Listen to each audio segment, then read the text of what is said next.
Banner में चमका दिए पोप को क्रूस लगा के। आप लोग तो चर्च के दलाल बन गए हैं। गैलेंसन डुंडू बोलेगा मंच पे जय सरना कभी न डरना, और ये चंद दलाल नेता होश में आ जाइए। आदिवासी समाज आपको छोड़ेगा नहीं। कि जितने लोग समाज की बात करते हैं वो पहले राजनीतिक दल से इस्तीफा देने का काम करे। अवसर तलाश रहे थे, इस मंच के माध्यम से लोग अवसर अपने आप को बनाना चाह रहे थे कि कौन सी राजनीतिक दल हम लोग को खरीदेगी।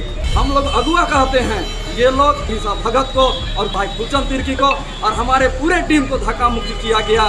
देव कुमार धान का आता ना पता, कभी बीजेपी से लड़ता है तो कभी कांग्रेस से लड़ता है, कभी अन्य दल में चला जाता है। प्रेम साही मुंडा को देख लीजिए, वो बाप पार्टी में चल जाता है तो कभी जन परिषद का बैनर लेके चला जाता है जमीन बचाने। गीताश्री मैडम क्या है, घरे में कोई लोग का पक्ष और विपक्ष है, अपने कांग्रेस में रहती है और उनके हस्बैंड अरुण उरांव वो भाजपा में है। जो सेना को ट्रोल कर रहा है, आज निशा भगत को ट्रोल कर रहा है कुर्मी समाज का लोग, तो बेइज्जती किसका हुआ?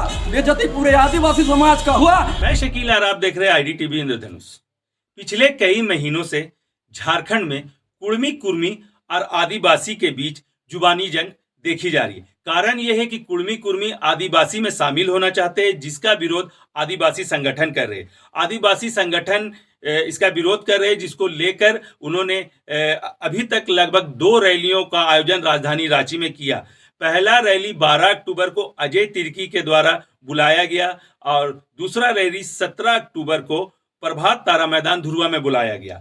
ये 2 रैलियों के बाद ये बात सामने आई कि अजय तिर्की का गुट अलग है और जो 17 अक्टूबर को एक आक्रोश रैली किया गया उसमें गीताश्री उरांव, प्रेम साही मुंडा और देव कुमार धान जैसे लोग थे, तो ये 2 गुट माना जा रहा था। पर 17 अक्टूबर को एक घटना घटती है कि केंद्रीय सरना समिति के अध्यक्ष फूलचंद तिर्की, महिला अध्यक्ष निशा भगत और अमर तिर्की और कई ऐसे अन्य जो केंद्रीय सरना समिति के सदस्य हैं वो काफ़ी अपने सहयोगियों के साथ उस आक्रोश रैली में पहुंचते हैं, पर उनको मंच पर बुलाया भी नहीं जाता। जब नहीं बुलाया जाता तो वो अपने मन से मंच पे चढ़ जाते हैं और सभी का भी अभिवादन करने लगते हैं। इसी बीच उनको मंच से धक्का देकर उतार दिया जाता है, जिसके बाद विवाद बढ़ता है और उसके बाद कहा जाता है कि अब आदिवासियों में एकता नहीं है, इनमें अब कई गुट देखने को मिलेंगे। तो जहां एक और अजय तिर्की का गुट है, दूसरी ओर गीताश्री और प्रेम साही का गुट है, तो अब हो सकता है कि तीसरा गुट फूलचंद तिर्की और निशा भगत का देखने को मिले। इसी मामले को लेकर हमने केंद्रीय सरना समिति के रांची जिला अध्यक्ष अमर तिर्की से बात की है। क्या कुछ उन्होंने कहा है, आइए देखते हैं। कल आदिवासी हुंकार महारैली प्रभात तारा धुरुआ में आयोजन किया गया था। इस आयोजन में आए हुए राज्य के तमाम जिलों से आए हुए आदिवासी समाज को मैं धन्यवाद देना चाहूँगा कि आपने इस प्रभात तारा मैदान में आके आदिवासी एकता का परिचय देने का काम किया है और अपना हक अधिकार की आवाज़ को आप एकत्रित होकर संदेश देने का काम किए हैं, इसलिए आप लोग धन्यवाद के पात्र हैं। अमर जी, एक बात सामने आई थी कि कल जब प्रभात तारा मैदान में मंच पे केंद्रीय सरना समिति की किसी भी सदस्य को नहीं चढ़ने दिया, साथ ही साथ वहाँ पर ये भी पता चलता है कि धक्का मुक्की हुई थी।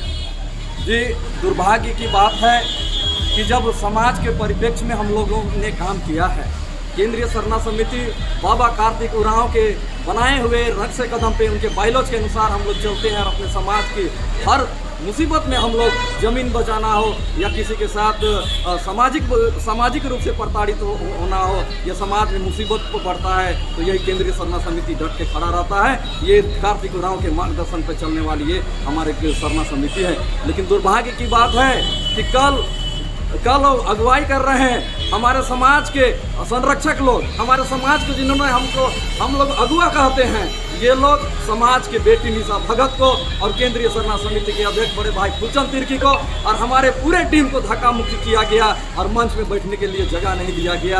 आपको बता देना चाहता हूं, कहीं ऐसा तो नहीं कि आप लोग को निमंत्रण ही नहीं दिया गया हो, आप लोग जबरन गए हो? जी, समाज के आह्वान का बात है, किसी के कार्ड छाप के किसी को इनवाइट नहीं किया गया था। समाज का आह्वान है तो हम लोगों ने पूरे जिला जाके ये लोग घूमा। ये लोगों ने केवल प्रेस कॉन्फ्रेंस के माध्यम से यहाँ पर आह्वान किया, लेकिन हम लोगों ने जिला जाके हम लोग ने 17 तारीख को प्रचार करने का काम किया। प्रभात तारा मैदान आने का आह्वान किया। वो रामगढ़ हो या बोकारो हो या धनबाद हो या लोहरदगा हो या डुमरी विधायक जयराम महतो का गढ़ में जाकर हम लोगों ने हुंकार भर के आया है। और ये लोग केवल मंच में केवल नेतागिरी चमका रहे हैं। और मैं बता देना चाह रहा हूँ कि जिगरे जितने अग्रिम पंक्ति के नेतागण वहाँ पर बैठे हुए थे, जो इस आंदोलन को नेतृत्व कर रहे थे, सभी राजनीतिक मंच से थे। देव कुमार धान का आता ना पता, कभी बीजेपी से लड़ता है तो कभी कांग्रेस से लड़ता है, कभी अन्य दल में चला जाता है। प्रेम साही मुंडा को देख लीजिए, वो बाप पार्टी में चल जाता है तो कभी जन परिषद का बैनर लेके चला जाता है जमीन बचाने। और यहीं पर गीता श्री उरांव को बता देते हैं, गीता श्री मैडम क्या है, घरे में तो इन लोग का पक्ष और विपक्ष है, अपने कांग्रेस में रहती है और उनके हस्बैंड अरुण उरांव वो भाजपा में है। और ये समाज को बचाने चले हैं, समाज को दिशा देने चले हैं। सबसे पहले समाज का काज करने के लिए बाबा कार्तिक उरांव के हिसाब से अनुसार से इनको पहले त्याग पत्र देना पड़ेगा। कोई भी समाज में काम करना है तो राजनीतिक दल को इसको पहले त्याग पत्र देना पड़ेगा।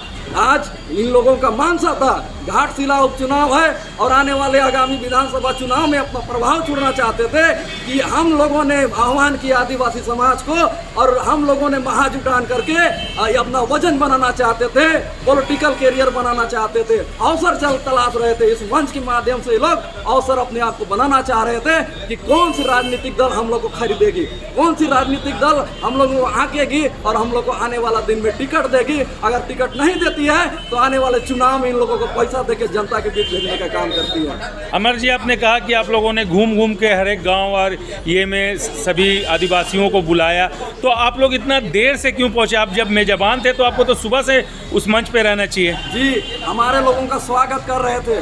धनबाद से कितनी बस यहाँ पर गुजरी रिंग रोड से, क्योंकि हम लोग का जो घर है वो रिंग रोड के करीब है। तो हमारे सारी टीम, केंद्रीय सराहना समिति के सारे टीम, हम लोग सबको स्वागत करते हुए मंच पे भेजने का काम कर रहे थे, दिशा देने का काम कर रहे थे। कोई रामगढ़ से आ रहा है, 50 गाड़ी रामगढ़ से निकल रहा है, तो धनबाद से का गाड़ी जो आ रहा है, बोकारो का गाड़ी आ रहा है, डुमरी का गाड़ी आ रहा है, गिरिडीह का गाड़ी आ रहा है, सभी को हम लोग स्वागत करते हुए उनको मान सम्मान देते हुए हम लोग प्रभात तारा भेजने का काम किए। सभी को भेजने के बाद हम लोग मंच में हम लोग जाने का काम कर रहे थे और लोगों का प्यार उमड़ा था। लोग हम लोगों को रास्ते भर हम लोग को फूल माला पहनाते हम लोग को स्टेज मंच तक पहुंचाया। लेकिन इन लोगों का बयान है कि लोग फूल माला पहन के स्टेज में पहुंच जाए। कोई कल इतना बड़ा रैली हो गया लेकिन कोई समाज का आदमी लोग को पूछा नहीं, कोई फूल और माला नहीं पहनाया, इसलिए खुन्नस था। सब आदिवासी समाज हम लोग के साथ था और आदिवासी समाज निशा भगत को सुनने आया था, जो सेना करकेटा को सुनने आया था। लेकिन हमारी बेटी को इन लोगों ने दरकिनार किया, इनको बोलने का मौका नहीं दिया, इनको मंच नहीं दिया। जो सेना खड़ी रह गई, जो सेना अब खड़ी रह गई लेकिन इधर उधर होती रह गई हमारी बहन, उसको भी मंच नहीं दिया। आज सब कोई ट्रोल कर रहा है, जो सेना को ट्रोल कर रहा है, आज निशा भगत को ट्रोल कर रहा है कुर्मी समाज का लोग। तो बेइज्जती किसका हुआ? बेइज्जती पूरे आदिवासी समाज का हुआ। और ये चंद दलाल नेता होश में आ जाइए, आदिवासी समाज आपको छोड़ेगा नहीं। आप मिशन समाज के, अब तो मुंह खोल के बोलना पड़ेगा, राजनीति में ये लोग जब तक मिशन समाज को लेके नहीं चलेगा तब तक ये लोग राजनीति नहीं कर पाएगा। इसलिए ये लोग, गीता श्री मैडम भी कांग्रेस में है, तो जब तक ये लोग कांग्रेस के प्रलोभन, जब तक ईसाई समाज को लेके नहीं चलेगा नहीं चुनाव जीतेगा। देव कुमार धान ईसाई समाज को लेके नहीं चलेगा, चुनाव नहीं जीतेगा। प्रेम साही ईसाई समाज को लेके नहीं चलेगा तो चुनाव नहीं जीतेगा। अगर कहना है, ये लोग बोलता है आदिवासी भाई आज सोहराई पूजा चल रहा है, अब इसके बाद सोहराई पूजा होगा, हम लोग का पूजा का ये लोग प्रसाद दिखा जाएगा तो मैं मान जाऊंगा। देव कुमार धान, गीता श्री मैडम, प्रेम साही मुंडा और लक्ष्मी नारायण मुंडा, इनको सामने में खड़ा कर चुनौती देना चाहता हूँ। आओ बुलाओ मिशन समाज के पादरियों को और खिलाओ प्रसाद, आदिवासी समाज के प्रसाद को खिलाओ इन लोगों को, तब न मानेंगे हम भाई हैं। आप जमीन बचाने के लिए जमीन, इन लोगों का राजनीतिक रूप से दबाव पर राजनीतिक लाभ लेना चाहते हैं। जमीन बचाने का भी बात होता है तो सरना झंडा का इस्तेमाल किया जाता है, सरना झंडा का इस्तेमाल करते हैं। मैं समाज के लोगों से अपील करना चाहूँगा कि ऐसे लोगों को पहचानना है समाज में जो गद्दारी कर रहा है, ये लोगों ने नगड़ी आंदोलन में भी पैसा लेके आंदोलन करने का काम किया है। मैं पूछना चाहता हूं, नगड़ी आंदोलन के अगुआ करता देव कुमार धान जी, आपके ऊपर केस क्यों नहीं होता है? मैं तो पढ़ लिख रहा था, मैं जीपीसी का तैयारी कर रहा था, नगड़ी आंदोलन में ऐसे यूं ही चल गया समाज के समर्थन देने के लिए, लेकिन हमको भी केस खाने का, हमको भी हमारे ऊपर भी केस हुआ, और नगड़ी के कितने हमारे बहनों को, ये छोटी छोटी बहनों को केस हुआ, और ये लोग पैसा उठा के दिल्ली चल गए घूमने। मैंने फोन किया कि कहाँ पर है सर, आप लोग से मिलना है, तो मैं दिल्ली में हूँ। इन लोग कहा पैसा लेके लोग बंदरबाट किया, और हमारे धर्म और संस्कृति के साथ हमेशा ये लोग कभी आंदोलन को खरीदने का काम करते हैं, तो कभी आंदोलन को बेचने का काम करते हैं। यही चार चरित्र आज आदिवासी समाज को समझना पड़ेगा और इनको जवाब देना पड़ेगा। अमर जी, अब आदिवासियों का 3 गुट हो गया, एक अजय तिर्की का, एक गीता श्री उरांव का, और तीसरा फूलचंद तिर्की का। ये बात मानते हैं आप? ये क्लियर है, अजय तिर्की का गुट स्वघोषित है, बाबा कार्तिक उरांव के गाइडलाइन से वायलेंस नहीं चल रही, तो डेट क्लियर।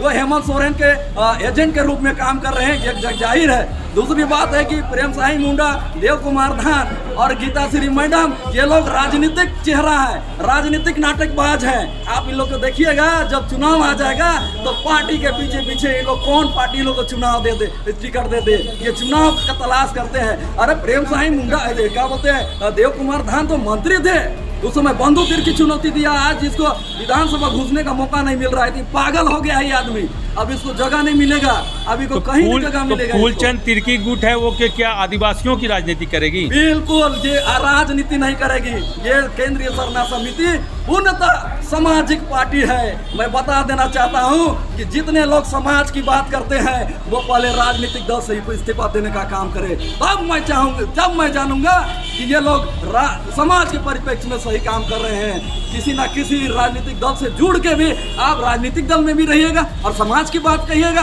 और जब वोट का बात आएगा तो यही समाज को अब राजनीतिक दल में बेचने का काम करेंगे। अरे सब नेता पैसा लेता है जी, इसका गवाही मैं आने वाला दिन में जरूर दूंगा कि कौन सूटकेस के नीचे से पैसा लेता है और क्षेत्र में बांटने का काम करता है, आदिवासी वोट को खरीदने का काम करता है। आदिवासी को जान लेता है कि नेता, जितना बड़ा नेता उतना बड़ा इन लोग को पैसा देना होगा, उतना बड़ा इन लोग का डिमांड होगा। लेकिन कभी फूलचंद तिर्की ने चुनाव लड़ा, कोई नेता से पैसा लिया?